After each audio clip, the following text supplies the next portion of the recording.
Retornamos com uma expressão nacional que hoje debate a política externa do governo brasileiro.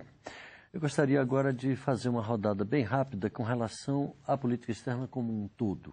Houve uma mudança de rumos inegável, que é reconhecida até internacionalmente pelos principais analistas. Essa mudança tem sido positiva, há várias contradições aí dentro, há muita crítica, a posição brasileira com relação ao Irã, por exemplo, é extremamente polêmica. Ainda essa semana eu via uma entrevista de um analista político norte-americano com críticas duras à forma com que o Brasil está tratando esse tema, está pleiteando um assento no Conselho de Segurança e, ao mesmo tempo, está apoiando uma política que é muito de difícil absorção pelos riscos que ela poderia acarretar do ponto de vista da natureza dos armamentos nucleares que poderiam ser desenvolvidos pelo Irã. Arbex, na sua opinião, nós estamos no caminho certo? Eu acho que é um caminho mais ou menos errático. Assim, errático no sentido de acerta aqui, erra ali, acerta aqui, erra ali. Eu acho que tem várias iniciativas que o presidente Lula tomou que foram muito positivas. Para mim, surpreendeu a denúncia que ele fez da movimentação da Quarta Frota dos Estados Unidos aqui no Cone Sul. Achei muito bom. Ele disse que a Quarta Frota é uma ameaça.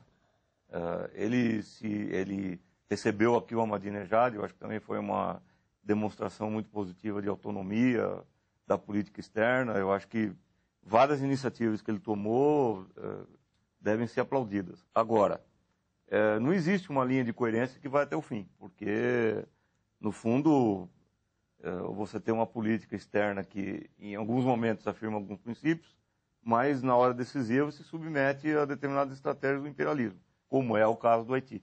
Embora a gente tenha aqui discordado, mas é o fato que essa miragem de que você entrar para o Conselho de Segurança da ONU vai dar para o país um novo status, etc. e tal, eu acho que isso aí decorre de uma visão completamente equivocada. Na verdade, nós estamos entrando num mundo multipolar. Essa multipolaridade exige uma redefinição do que é a ONU, uma redefinição do que é o papel dos Estados Unidos no mundo, e o Brasil tinha que assumir uma posição muito mais coerente e decisiva do que aquilo que ele tem feito. Deputado Ivan Valente, na sua opinião, essa posição brasileira é errática, como sugere o Arbex? Por exemplo, com relação à questão do Irã, vamos ficar só na questão do Irã por enquanto, só para a gente esgotar esse tema.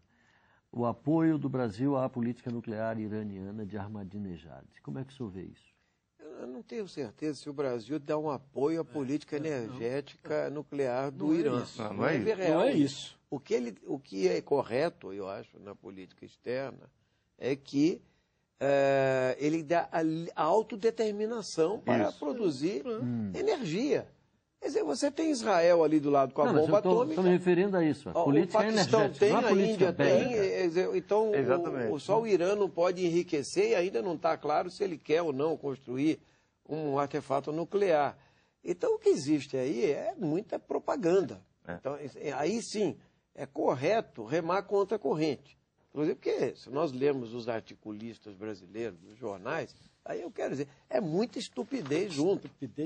Não é nem isso. Eu acho assim, é uma cobertura absurda. É uma opção. Internacionalmente também. Então, nesse caso, o Brasil tem, na minha opinião, não que ele deva apoiar o programa nuclear ou coisa do tipo, mas até porque eu sou favorável ao desarmamento. Ele deve lutar por uma luta do desarmamento americano, russo, global, entendeu? E tal.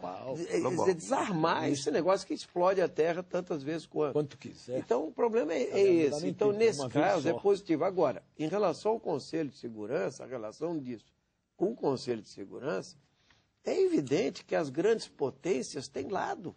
Como a Grã-Bretanha tem, a França tem, os Estados Unidos, a China é um contraponto, entende? Ela é um contraponto. Tem lá os seus interesses também. Então, o Brasil vai se afirmar de outra forma. Primeiro, ele tem que virar uma potência também econômica, entende? Isso é autodeterminação, isso é soberania. Por exemplo, outra medida correta foi não ter entrado na ALCA, né? Quer dizer, isso foi uma medida muito correta e é do primeiro governo, não do segundo, né? E isso parece que não, ela não teve a divulgação que teve, mas talvez tenha sido uma das medidas mais acertadas, né? Mas o Brasil, às vezes, por exemplo, ele não... Por exemplo, a instalação das bases na Colômbia americana mereceria uma condenação frontal. Frontal, claro. Frontal, entende? E o governo Lula, aí ele vai mais de leve e tal, entende? Porque ele não quer fazer um embate. Porque aquilo, o que aconteceu é que desmobilizaram a base aérea de Manta, no Equador, quer dizer, uma atitude corretíssima do Rafael Correa, e os Estados Unidos quiseram compensar, aí entraram com a questão da quarta frota e etc., que aí sim o governo foi no sentido correto de dizer, ó, estão rearmando algo que já estava desarmado lá atrás. Agora eu queria... Aliás, então, por exemplo, só uma coisa, em relação à Manta no Equador. A posição do Rafael Correa foi algo extraordinário, que eu nunca vi o Lula ter uma posição dessa. Rafael Correa falou o seguinte, vocês querem manter a base no Equador? Tudo bem, mantenham, com uma condição.